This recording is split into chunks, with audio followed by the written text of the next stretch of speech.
মাঝে মাঝে সবকিছুতে একটা একঘেয়েমি ভাব চলে আসে। প্রতিদিন রান্না বান্না, বাচ্চাদের সামলানো, ঘর সামলানো, এই ধরনের কাজ আর ভালো লাগে না। মাঝে মাঝে একদম রান্না করতে ইচ্ছে করে না। আপনাদের ভাইয়াকে বলেছিলাম আজকে তো আমার কিছুই রান্না করতে ইচ্ছে করছে না, একদম কিচেনে যেতেও ইচ্ছে করছে না। তো আপনাদের ভাইয়া বললো ঠিক আছে রান্না করতে হবে না, চলো আমরা একটু বাইরে থেকে ঘুরেও আসি আর বাইরে গিয়ে খেয়েও আসি। তো আমরা যেহেতু চকরিয়া থাকি, চকরিয়া কক্সবাজার জেলায় পড়েছে। কক্সবাজার সদরে যেতে আমাদের চকরিয়া থেকে 50 কিলোমিটার যেতে হয়। তো 1 ঘন্টার ব্যাপার আমাদের জন্য কক্সবাজার যাওয়া। যেহেতু একটু মোটামুটি কাছে, তো আমরা একটু ঘুরতে গেলেই মোটামুটি কক্সবাজার গিয়ে ঘুরে চলে আসি। আর সামনে যেহেতু ছেলে মেয়েদের পরীক্ষা, তো চিন্তা করলাম আমরা থাকবো না, যাবো এবং রাতে ঘুরে টুরে খাওয়া দাওয়া করে চলে আসবো। তো যেই বলা সেই কাজ, আপনাদের ভাই একটা গাড়িকে কল করে দিয়েছে এবং সেও চলে এসেছে সময় মতো।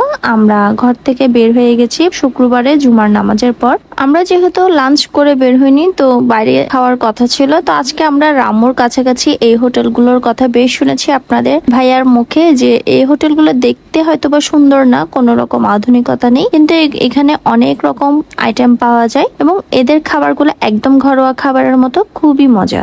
অনেকদিন ধরেই প্ল্যানিং ছিল এখানে গেলে একদিন এদের খাবারগুলো ট্রাই করব। তো আজকে যেহেতু সুযোগ হয়েছে, আজকে আমরা এখানেই নেমে পড়েছি দুপুরের লাঞ্চটা করার জন্য। আর ওনারা আমাকে ভিডিও করতে দেখে সবগুলো আইটেম দেখাচ্ছে। আর আইটেমগুলোর মধ্যে ছিল কবুতরের মাংস, হাঁসের মাংস, দেশি মুরগি, পাহাড়ি মুরগি, চিংড়ি ভুনা, গরুর কালা ভুনা, কলিজা ভুনা ছিল। ওনাদের কাছে টার্কিও পাওয়া যায়। আর হচ্ছে মাছের আইটেমের মধ্যে ওনাদের রূপচাঁদা মাছ, কোরাল মাছ, আরো অনেক ধরনের মাছের আইটেম ছিল। তো ভর্তার আইটেমটা ওনারা একদম ফ্রি করে দেয়। আমরা এখানে দেশি মুরগি, কবুতরের মাংস, হাঁসের মাংস, চিংড়ি ভুনা এগুলোই অর্ডার করেছিলাম।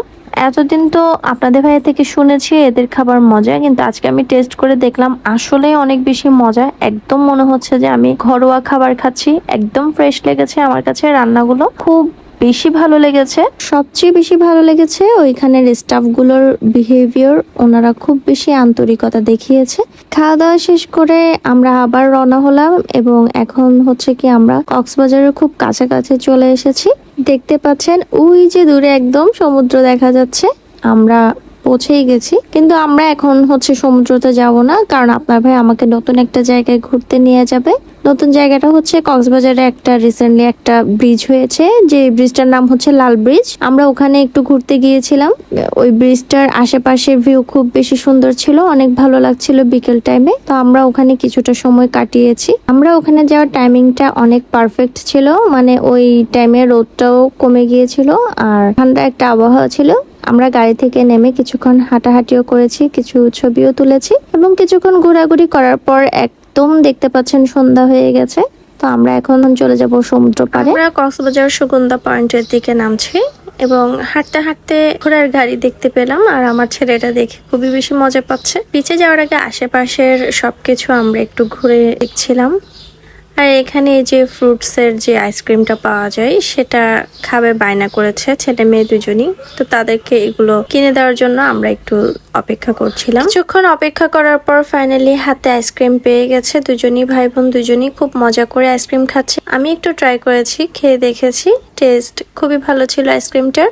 একদম ফ্রেশ ফ্রুটের আইসক্রিম ছিল এটা। সমুদ্রের আগে যে মার্কেটগুলো বসে ওখানে কিছুক্ষণ ঘোরাঘুরি, কিছু টুকটাক কেনাকাটা করছিলাম। মিশমা শামুক দিয়ে কি জানি ক্রাফট নাকি DIY তৈরি করবে, তো সেটার জন্য কিছু শামুক কিনে নিচ্ছিল। আমিও টুকটাক কিছু কেনাকাটা করে সমুদ্রের দিকেই হেঁটে হেঁটে যাচ্ছিলাম।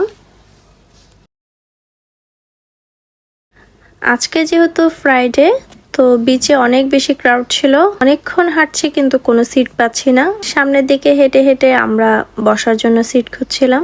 অনেকক্ষণ পর হাঁটাহাঁটি করার পর 2টা সিট আমরা পেয়েছি এবং সেগুলো বুক করে নিয়েছি। এবার একটু শান্তিতে বসে বসে সমুদ্র দেখা যাবে, সমুদ্র উপভোগ করা যাবে। তো আমি সমুদ্রে দেখে আর থাকতে না পেরে কিছুটা পা ভিজিয়ে নিচ্ছিলাম। সমুদ্রের সামনে আসলে মনে হয় সব চিন্তা ক্লান্তি একদম কয়েক ঘন্টার জন্য যেন দূর হয়ে যায়, হারিয়ে যায়। খুব বেশি রিফ্রেশ লাগছিল নিজেকে। সমুদ্রের আওয়াজ কি শুধু আমি উপভোগ করবো? আপনাদেরকে একটু শোনাই সমুদ্রের গর্জন।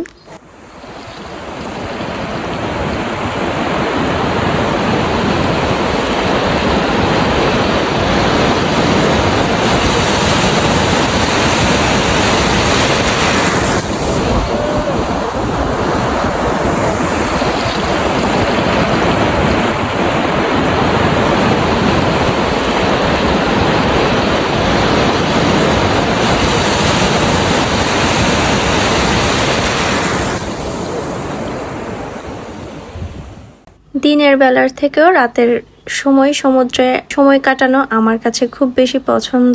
রাতের বেলায় নিজের মতো করে সমুদ্রটা উপভোগ করা যায়। দিনের বেলায় খুব বেশি মানুষের ভিড় থাকে বলে আমার তেমন একটা ভালো লাগে না। সমুদ্রের পাড়ে বসে চানাচুর মাখা, আমরা এসব না খেলে তো ভালোই লাগে না। তো সবকিছুই খেয়েছি, খাওয়ার পর আমরা এখন চলে যাচ্ছি কলাতলি বিচে।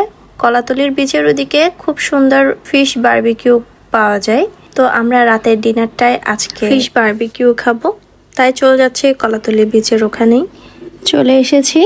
এখন হচ্ছে আপনাদের ভাইয়া মাছের দাম কষাকষি করছে। এখানে একটু দরদাম করে মাছ কিনতে হয়, না হলে অনেক বেশি প্রাইস নিয়ে নেয়। তো আমরা এখানে অনেক কিছু অর্ডার করেছি। কাঁকড়া অর্ডার করেছিলাম, স্কুইড অর্ডার করেছি এবং কোরালের বারবিকিউ অর্ডার করেছি। সাথে আমরা পরোটা অর্ডার করে নিয়েছি। আমরা এগুলো অর্ডার করার পর প্রায় 1 ঘন্টা দাঁড়িয়ে থেকেছি, কোনো সিটও ছিল না। 1 ঘন্টা পর আমরা খাবারটা আমাদেরকে সার্ভ করে। সবার প্রথমে আমাদেরকে স্কুইড ফ্রাইটা সার্ভ করেছে, আর আমরা সবাই এত বেশি ক্ষুধার্ত ছিলাম যে এটা আনার সাথে সাথেই শেষ। এরপর আমাদেরকে কোরালের বারবিকিউটা সার্ভ করে, সাথে আমরা পরোটা অর্ডার করেছি। মাছটা একদম ফ্রেশ ছিল, টেস্ট খুব বেশি ভালো, বারবিকিউটা পারফেক্টলি হয়েছে। উপরে একটু লেবু দিয়ে পরোটা দিয়ে খেতে জাস্ট অসাধারণ লেগেছে।